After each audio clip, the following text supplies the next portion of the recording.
Okay, so here we go. We're going to bring it at an upward angle, and we're going to make it rain some metal. Here we go.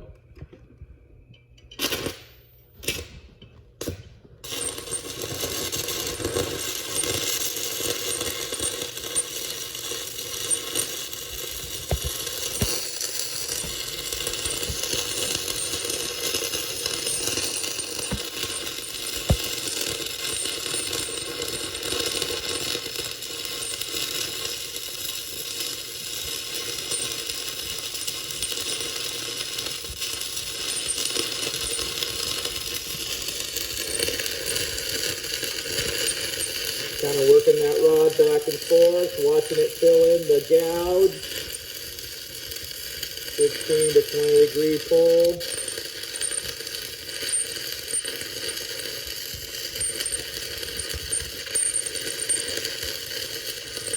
Keep the heat on that top piece, let it roll down.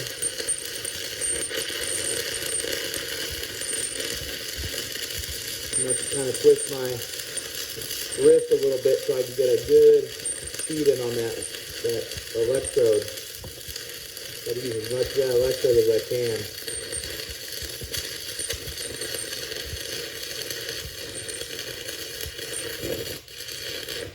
We're not going to make it to the end. We got about a good inch left, so I'm going to grab one of these shorties in here, and we're going to come out straight at a 180 degree angle. We're just going to kind of come in here and finish her off.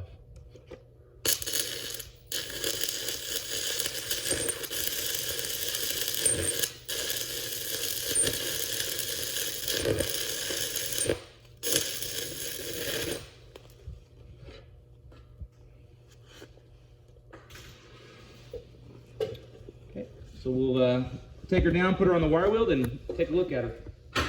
60-10 overhead we did, and you know, we're coming in at this angle, keeping a lot of the heat on the top because it's a solid, and just kind of whipping it back and forth a little bit fast right here. You can see our restart towards the end, but definitely as we look at the end, it's fused. Okay, plenty of heat marks on the back. The beginning profile shot. Okay, so 60-10 overhead, T-fillet. All right, so when we run this overhead, we're going to do a slight 10 to 15 degree pull.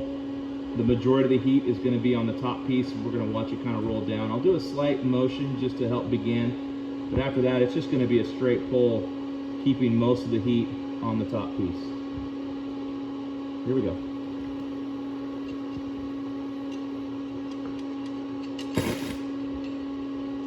That's not the joint.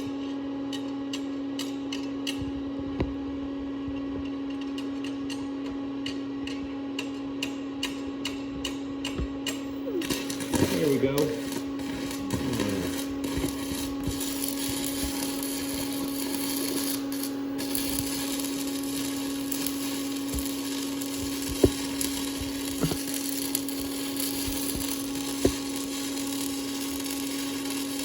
Gonna get a nice slight pull. Just kind of watch that puddle lay right in there.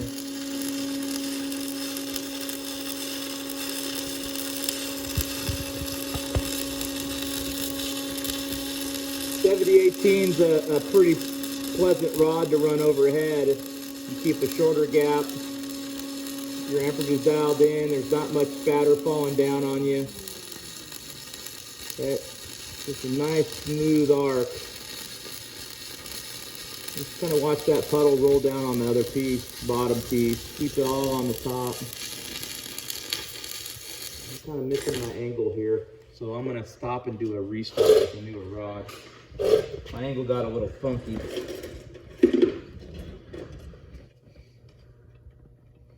And because it's a 70-18, definitely you can tell out of position. Look at this, all this slag. It's just kind of run to the bottom. There's no slag on the top. All the slag's kind of rolling down. So we're just going to kind of chip that. There's our crater. So we'll do a restart on this one.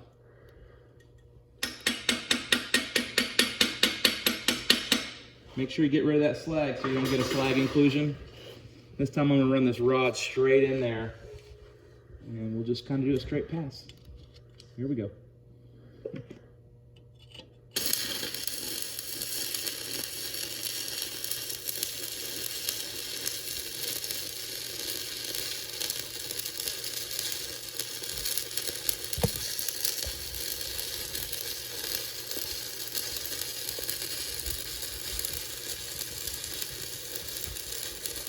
You blend that tack right in.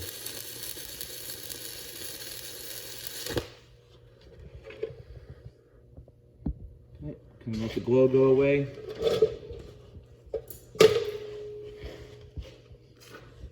Once again, it's just a straight pull. You guys see all this slag just kind of roll off, and you know, if you do it right, it just kind of, you could sometimes just chap it, just fall straight down. Try not to get my cameraman. Do it this way. Oh, there we go. Kerchow.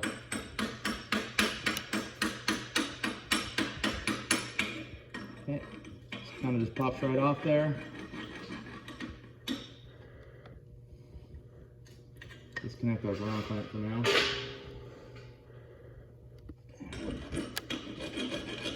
Okay, what we're going to do is we'll clean this up and critique it. Yep, use the rod.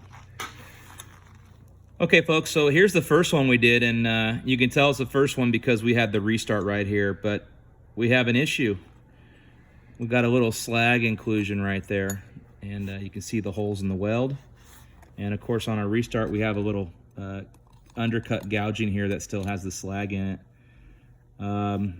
One of the things, you look at the bottom leg, it's cold. It's too cold. We ran it at 118 overhead, and I just wasn't happy with it.